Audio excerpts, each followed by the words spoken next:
One summer night in 1949, Margaret Mitchell and her husband John Marsh go out to dinner.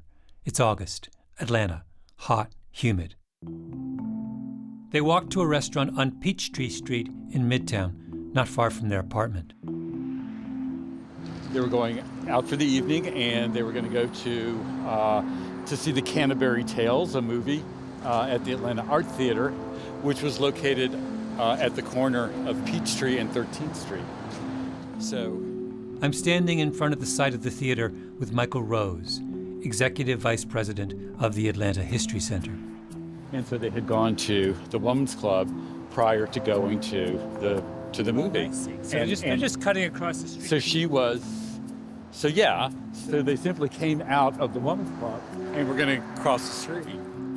Margaret Mitchell was, at that point, America's reigning literary celebrity. Author of Gone with the Wind, one of the best-selling American novels ever. In Atlanta, she was beloved, a little pixie of a woman who stood for everything white Southerners of that generation wanted to stand for. Beauty, wit, nostalgia. People in Atlanta called her R. Peggy. Mitchell and her husband leave the Atlanta Women's Club, cross Peachtree mid-block, and as they do, an off-duty taxi driver named Hugh Gravitt comes barreling around the bend. His car is heading right for the couple. They were maybe about halfway across. That's when they see the car. He heads one direction, she heads the other direction. But it's kind of like the driver, I think, saw him first, so veers in the other direction, which is right at her, right? Yes. So Gravitt is speeding. He's going at least 50 miles an hour down a curving two-lane street in the middle of a crowded city. And if the driver's going 50 miles an hour in a car from that era, 50 miles an hour is like going 70 today. It's nuts. Gravitt hits Mitchell, drags her several yards along the road. She's taken to Grady Hospital, where she lies in a coma. The nation is in shock. President Harry Truman calls down to Atlanta and asks to be updated on her status. 5 days after the accident, she dies. August 16th, 1949.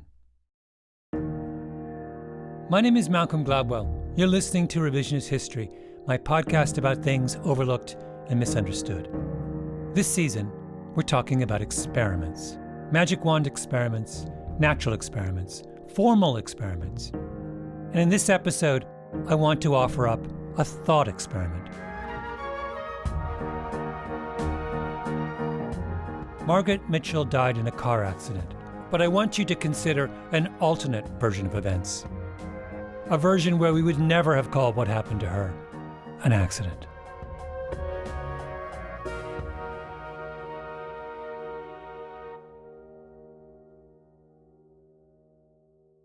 Margaret Mitchell started out as a journalist, living in a first-floor apartment in Midtown Atlanta with her husband, John Marsh. It's where Margaret ended up writing most of Gone with the Wind. Jessica Van Landite of the historic Oakland Foundation is showing us around. She's working, she's writing, and she re-aggravates an ankle injury, and she's pretty much what we would consider bedridden, right? She's staying at home and recovering, and the story goes, she read through all of the books in the Atlanta library. She just kept reading through, and John said, as he's bringing these books home one day, he says, "You've read all the books there are, why don't you write your own?" And so he brings home a Remington typewriter. She sets up kind of a little writing desk, and she starts writing the book. Then one day, she attends a lunch for a visiting editor from New York, from the Macmillan Publishing House. He's come to Atlanta on a scouting trip. Somebody invites her to kind of come along to the luncheon, and they are all kind of offering their books. And there was a little bit of a snide remark made about her, something along the lines of, "Well, Margaret, I don't know why you're here. You don't have anything to give them anyway." And she, that probably did for her what it might do for any of us, is the scout leaves and she runs home and she starts gathering up all of her manuscript. Mitchell takes her draft of Gone with the Wind over to the scout's hotel so he can bring it back with him to New York. There are so many pages, he has to buy another suitcase to carry them all. As a writer, one question has been obsessing me. Did she have copies? When she, if her house burns down, does she lose her book? Yes, yeah. And when did she give her only copy to the guy from Macmillan? Yes. Oh my God, this is like causing me so much anxiety. And the story goes, gets on the train and loves it immediately. At that point, she kind of realized that what she had done, and was like, "Oh no, can I have it back?" And it's too late. He wanted the story. Mitchell's manuscript survives and becomes an instant bestseller, a sweeping Gothic historical bodice ripper about a Southern beauty, Scarlett O'Hara, her travails through the Civil War, her epic love affair with the dashing Rhett Butler. The book wins the Pulitzer Prize. By the way, if you want to know how Southerners really felt about black people, you should read Gone with the Wind. It's all there. The book gets snapped up by Hollywood. Clark Gable and Vivien Leigh, two giant stars in the leading roles, and the result is, to this day, the biggest grossing movie of all time, bigger than Star Wars, including what for generations of moviegoers is the most memorable of Hollywood lines. Red, you go. Where shall I go? What shall I do? Frankly, my dear, I don't give a damn. The last words Rhett Butler says to Scarlett O'Hara as he prepares to leave her and Atlanta forever. The film is a sensation. And when it opens in Atlanta, pandemonium. 300,000 people lined Peachtree Street to watch the motorcade come in from the Candler Airfield, carrying the stars, Clark Gable, Vivien Leigh, Olivia de Havilland. Gary Pomerantz, who wrote Where Peachtree Meets Sweet Auburn, a wonderful history of Atlanta, counts the Gone with the Wind movie premiere in Atlanta in 1939 as one of the signature moments in the city's history. Mitchell came from an old Atlanta family. Her two grandfathers had fought for the Confederacy. This was all in her, the history of Atlanta, the history of the South. After the showing, all the stars took turns saying a few words into a live microphone to be broadcast far and wide. And then Atlanta's own Margaret Mitchell took the stage, standing up and speaking to America. I feel like it's been a very great thing for Georgia and the South to see our old Confederacy come back to us. I felt that way all this week, and I was practically giving the rebels yell tonight. 10 years pass. Her fame only grows until one August night, while crossing Peachtree Street with her husband, Margaret Mitchell is struck by a car driven by Hugh Gravitt, who is speeding and who, it turns out, had spent the afternoon getting drunk. One of the iron laws of celebrity is that what happens to the famous matters more than what happens to the rest of us. Fame magnifies impact. A classic example would be what happened back in 1985 when the Hollywood star Rock Hudson announced that he had AIDS. It was a turning point in the public's attitude about the disease. AIDS, up to that point, was something that people ignored, or made tasteless jokes about, or looked away in horror. Word of Rock Hudson's death, of course, spread very quickly today through the Hollywood community. Paul Dandridge of our sister... Hudson's death changed all that. Hollywood stars rallied to the cause. Congress passed a bill allocating hundreds of millions of dollars to AIDS research. The word, of course, from Mr. Hudson's people is that he does not want flowers. He would rather see donations sent to the American Federation for AIDS Research. That was the organization that he helped found. That wouldn't have happened if Hudson was a minor character actor. He was a professional, he was a gentleman, he was a kind man, the things being said by many people. Margaret Mitchell in her day was 100 times more famous than Rock Hudson was in 1985. She was America's darling, and she's hit by a drunk driver while crossing the street. Now you would think, wouldn't you, that the death of the most famous writer in America at the hands of someone who'd been drinking beer all afternoon would change public attitudes towards drunk driving. But it doesn't. And that puzzle deserves its own what-if experiment.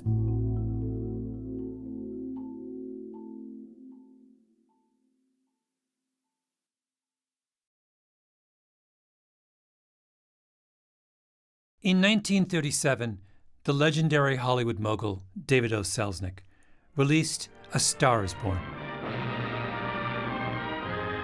I'm almost certain Margaret Mitchell saw it. Everybody did. It was a big hit. David O. Selznick would go on to be the producer who brought Gone with the Wind to the big screen.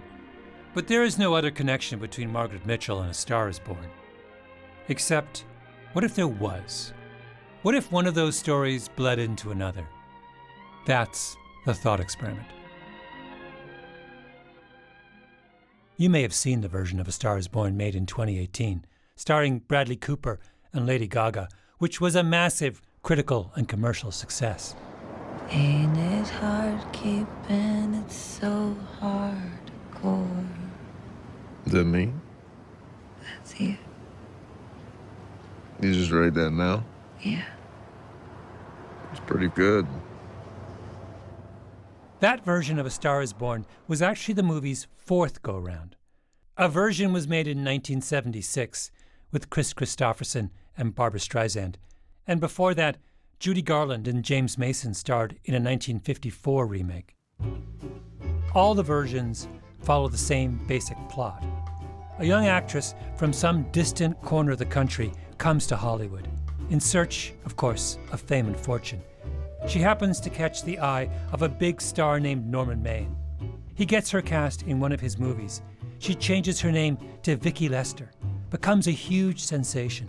It's Cinderella, only with a twist. As the starlet rises, Norman Maine falls. Here's the 1937 version with Frederick March as Norman Maine. Does Vicki Lester live here? Yes, I got a package for her. I'll sign for it. Who are you? I'm her husband. Oh, sure. Sign right here, Mr. Lester. Mr. Lester, oh my God. In Hollywood slang, the husband of a star actress is called a handbag. Norman Maine becomes a handbag. When Norman Maine is at his lowest, Vicki offers to sacrifice her own career in order to save his. When Norman realizes that, he swims out into the Malibu surf and takes his own life. A Star is Born, as I said, was produced by David O. Selznick. Selznick was a whirlwind, a brilliant talker, a legendary Lothario. He smoked 4 to 5 packs of cigarettes a day, takes amphetamines by the fistful, gambles away his salary at the Clover Club in Hollywood, writes manic, endless memos to his underlings at 3 a.m. Starting in the 1930s, Selznick had one of the greatest runs in Hollywood history, won 2 Best Picture Oscars, does Alfred Hitchcock's first and second American movies, Rebecca and Spellbound, and, of course, Margaret Mitchell's Gone with the Wind. But back in 1937, he was preoccupied with A Star is Born. My notion was to tell this in terms of a rising star in order to have the Cinderella element, with her path crossing that of a falling star to get the tragedy of the ex-star. This is an interview with Selznick from the 1950s. And we created this more or less as we went along. We started without anything more than a vague idea of where we were going, and it was really a relatively easy script to write. I can say this, that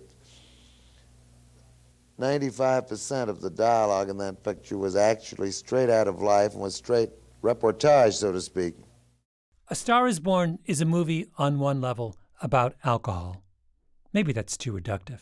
But the whole plot hinges on the fact that the star character, Norman Maine, cannot control his drinking. Selznick is rumored to have based Norman Maine on the comedian Frank Fay, who was notorious in Hollywood as a miserable drunk. But Selznick could have just as easily based the character on his own brother, Myron Selznick, one of the biggest agents in Hollywood, and a huge alcoholic. Or maybe the bits about drinking, which are easily the best parts of the movie, are as good as they are because one of the screenwriters who worked on the script was Dorothy Parker, the famous wit and New Yorker writer who later drank herself to death.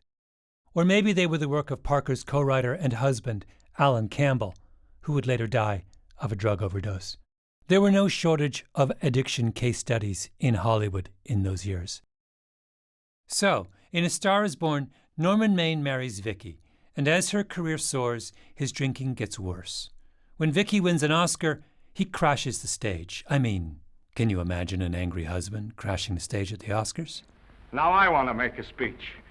Gentlemen of the Academy and fellow suckers, I got one of those once for a best performance. They don't mean a thing. People get them every year. What I want's a special award, something nobody else can get. After that performance, Norman Maine checks into a sanatorium, cleans himself up. Then he goes to the racetrack, orders a ginger ale, and runs into his old publicist, Libby, who taunts him. I don't feel sorry for you. You've fixed yourself nice and comfortable. You can live off your wife now. She'll buy you drinks and put up with you even though nobody else will. Norman takes a swing at Libby, a glancing blow. Libby swings back. Norman's on the floor, humiliated. I'm Norman Maine. Well, that's not my fault. Oh, don't bother to toss him out. He's harmless. All right, Mr. Libby, if you say so. Sure, let him go. What can he do? He can't fight any better than he can act. Norman, shaken, brushes himself off, picks up his hat, walks painfully over to the bar, and falls off the wagon. Give me a scotch. Double. Leave the bottle here. I'm going to read what happens next, after Norman's epic drinking binge. We see Norman's car speeding along the Malibu Road. We see Norman at the wheel, very drunk and singing "She'll Be Coming Round the Mountain" in a loud voice. He comes around the curve much too fast. Tires screech. He tries frantically to keep the big roadster on the right side of the road, but can't. It drifts far to the left. Another car appears on the curve, coming in the opposite direction. Norman smashes into it, bounces off, weaves down the road a little way, and comes to a stop. The other car pitches off the bank and rolls to the edge of the water and bursts into flames. We see Norman come weaving up the road from his wrecked car to the edge of the bank. A thick stream of blood is running down the side of his face. The fire illuminates his face brightly as he stands staring down at the wreck. A look of sick horror comes over him. Dorothy Parker and her husband wrote that scene, and in 1937 it would have stunned American audiences. Automobiles were really only a generation old at that point. There wasn't yet a moral vocabulary around what happened when an impaired driver killed someone with their car. People in 1937 didn't talk about drunk driving. Prohibition had just ended 4 years earlier, and attitudes towards drinking had swung hard in the opposite direction. Judges in the 1930s rarely sent people to jail for drunk driving. Prosecutors rarely filed charges. The police officer who caught you drunk driving knew that the likelihood of anything happening was so low it was pointless for him to even arrest you.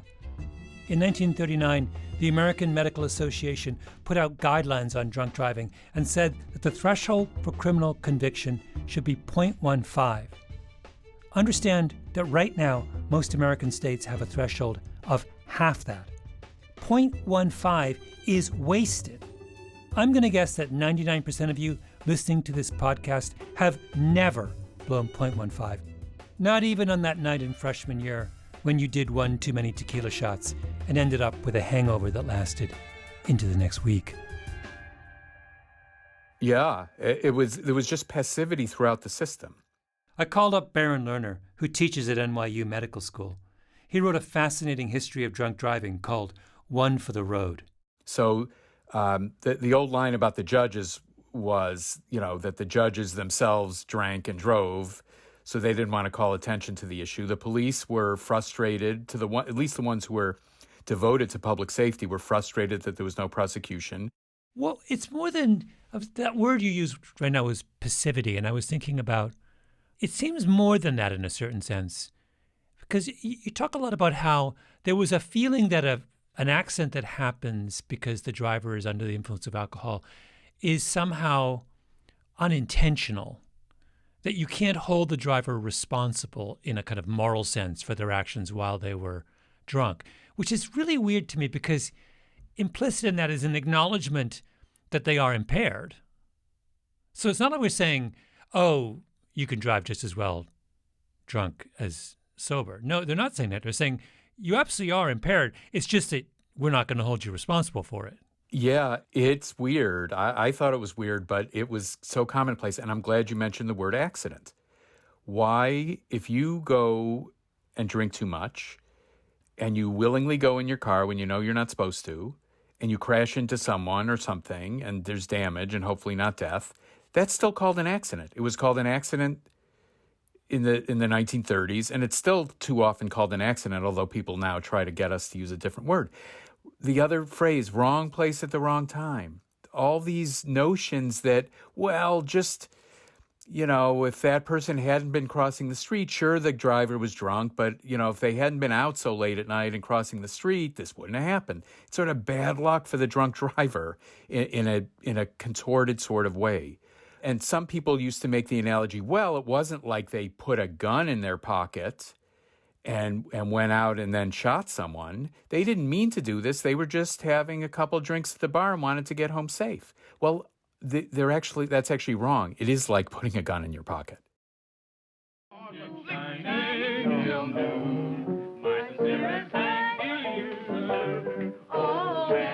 If you want to get a sense of how strange attitudes were towards drunk driving in the late 1930s, you should watch Topper.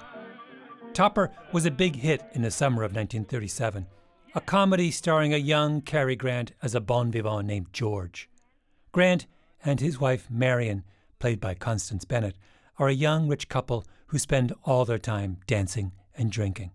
After a night of partying, they take a drive, much too fast.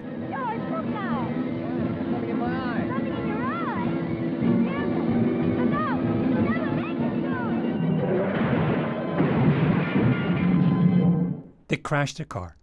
George and Marion both die and become ghosts, stranded on Earth because they've done nothing to merit going to heaven. So as ghosts, they make a plan to redeem themselves. They will rescue their friend Topper from his boring life. How? By teaching Topper how to drink, which they proceed to do. And then all three of them, George, Marion, and Topper, have another car crash. And Topper's take-home lesson is that he needs to keep living it up. Well, I won't go back. Why not? I won't do it. You won't do what? I won't go back to that silly old routine. Up at 8, bed at 11. Topper perfectly captures the spirit of the times. The country is in the midst of the Depression. A movie was supposed to be an escape. Cary Grant's character wants his friend Topper to drink away his troubles, which is what audiences wanted in 1937. Topper made sense in that context. But then, at exactly the same time, comes A Star is Born. Drunk drivers do not live happily ever after in A Star is Born. Drunk drivers face consequences for their actions. Actually, let me rephrase that. A Star is Born is almost a tragedy where drunk drivers face consequences for their actions. That scene I read to you earlier, where Norman Maine drunkenly crashes into another car and looks on in horror as blood streams down his face, that scene, the moral center of the original movie, gets taken out at the last moment. Selznick was notorious for demanding multiple rewrites of his films, and he was unhappy with the third act of Dorothy Parker's script, the one that had the car crash scene. Selznick turns to two would-be screenwriters on his staff, Bud Schulberg and Ring Lardner Jr. Schulberg is 22 at the time and working as a script reader, and Lardner is 21 and working as an intern in the publicity department. Both would go on to win their own Oscars, but at the time, they're just kids. Selznick doesn't care. Lardner and Schulberg look over the third act of A Star is Born and write Selznick a memo, one typewritten sheet about the movie's internal logic and what it demands. Quote, "Her proposed sacrifice, overheard by Norman, offers no great temptation to him because there is no possibility of a comeback for him. If he didn't kill himself, he would remain a bum and probably a jailbird. His suicide would still be that of a hopeless drunk trying to find a way out." Selznick is convinced. On November 6th, he writes his production supervisor, "Would you please advise the necessary departments that the automobile accident scene is out?" In its place, we get a very different ending. Norman goes on a bender at the racetrack. Then he disappears for 4 days. Turns out he's been arrested for drunken driving, crashing his car into a tree and assaulting a police officer. The judge gives him a tongue lashing. You've come pretty low, haven't you? There isn't a man here who's had the advantages you've had. Look what you've done with them. You're nothing but an irresponsible drunk, driving about the streets with the power to inflict death or injury on innocent people. I think we'd better deny you that power for a while. 90 days in the city jail. But then Norman's beloved comes running up to the front of the courtroom. Please wait. I'm his wife. Yes, I recognize you, Miss Lester. Please, Judge. I promise you this won't happen again. I'll be responsible for him. The judge relents, suspends Norman's sentence, lets him go free, and we have, in place of the morally revolutionary moment in Dorothy Parker's original script, just another 1937 ending, where a man drives blind drunk and hits a tree, where the law makes a half-hearted attempt to hold him accountable, only to give up in the face of the celebrity wife saying she can save him, and where the drunk driver faces no consequences for his behavior except a bit of fleeting humiliation. And then he commits suicide, only it's not an act of shame and moral defeat. It's the ultimate sacrifice for the woman he loves. David O. Selznick brings in 2 kids from down the hall to fix his picture, and they scale back its ambitions so far that it becomes almost unrecognizable. So, the what-if experiment. Let's imagine what would have happened if Dorothy Parker's original subversive version had made it to the big screen.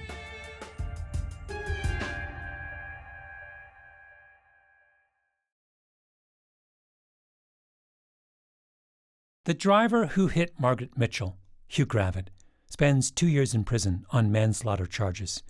Then he moves to a small town outside Atlanta. He was still living there, decades later, when the journalist Gary Pomerantz tracked him down.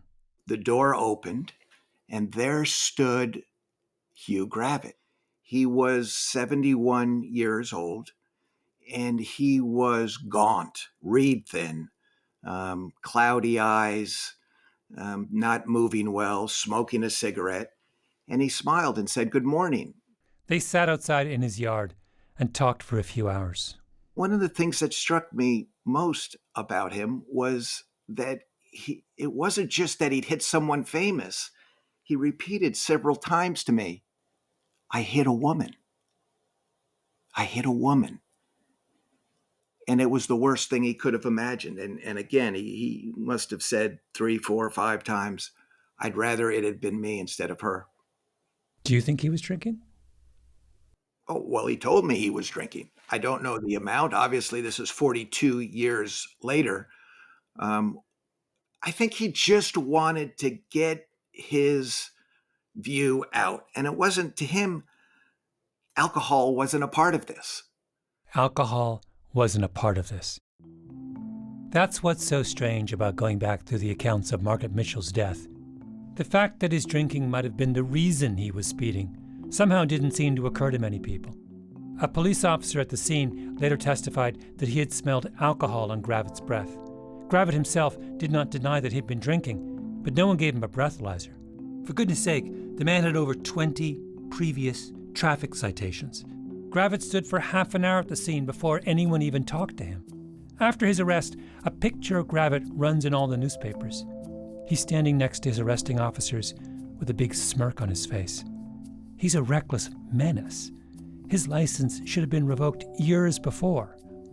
But in the mentality of the time, the driver was irrelevant. He was as unlucky as the victim. An editorial in the Atlanta Journal in 1949 read, quote, "For Gravitt as a person, we have the utmost sympathy. He surely did not intend to kill anyone, and tragedy will haunt him as long as he lives." It was an accident, wasn't it? These things happen. Here's a beloved author, the author of Gone with the Wind, like beloved, not especially in Atlanta. People were mad and frustrated that she died, but there was also sympathy for the driver. This is Baron Lerner again, author of One for the Road. People said he must feel horrible about what he did. He's killed such a famous woman. We need to have sympathy for him. you look at this and you say to yourself, what's going on here? The tables are reversed. He was completely at fault, speeding, probably drinking, and yet, in an odd way, Mitchell partly becomes to blame. Lerner said the detail from this whole story that stays with him is that Gravitt and his wife came to Grady Hospital with flowers for Mitchell as she lay in a coma. It was seen at the time like we're really sorry this happened. We want to give you some flowers to make it better.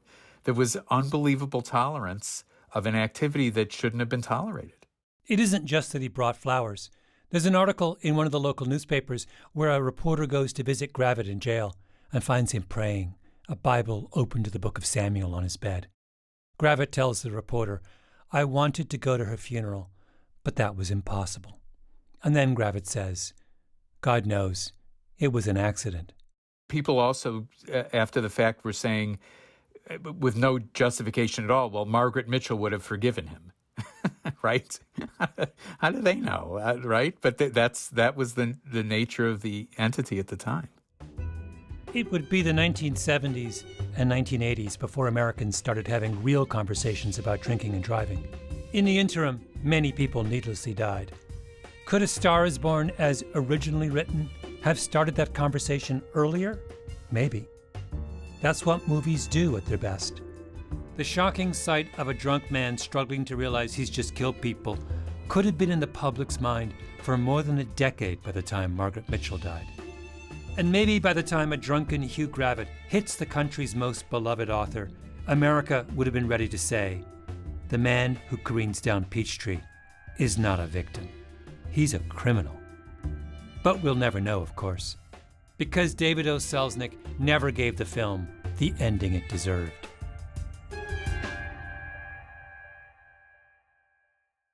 Incidentally, Lardner and Schulberg write in their memo to Selznick, whether or not you show the mangled bodies, the death of two innocent people as a step in the downfall of a star seems a little callous. Sure. Let us instead have the blind, drunk Norman Maine hit a tree and be rescued in court by his wife. Hugh Gravitt and Norman Maine were both tests of our tolerance for drunk driving, and in both cases, society looked at their behavior and shrugged. Ring Lardner Jr. and Bud Schulberg rewrote another scene in David O. Selznick's A Star is Born, the very last scene in the movie. For the story to work, Vicki Lester somehow needed to reconcile her own rise with her husband's fall. How should she do that? Lardner and Schulberg's solution was simple. A single line.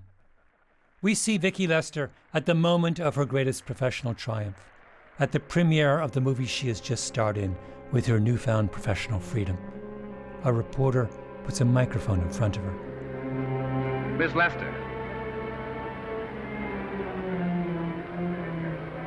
This microphone is on an international hookup. Throughout the world, your fans are hoping that you'll say a few words to them. There's a dramatic pause. The music swells. Vicki looks out at her audience and reveals the bargain she has made with her dead husband's memory. She will stand by her man. She will treat his sacrifice as heroic. She will bury her identity in his. Hello, everybody. This is Mrs. Norman Maine.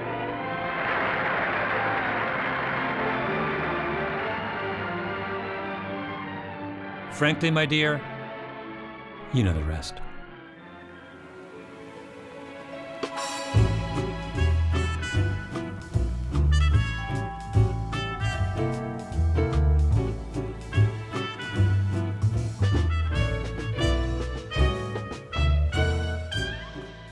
Revisionist History is produced by Eloise Linton, Lee Mengistu, and Jacob Smith, with Tolly Emlin and Harrison Vijay Choi.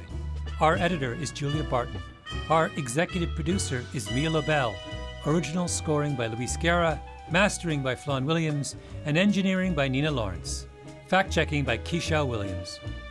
Special thanks to the screenwriter Charles Randolph, also a close friend of mine, who was a big help in framing this episode, and Mike Birbiglia, Virginia Heffernan, Angus Fletcher, and Baron Lerner, who joined me for our live show on A Star is Born. And also our live show producer, Kate Downey. I'm Malcolm Gladwell.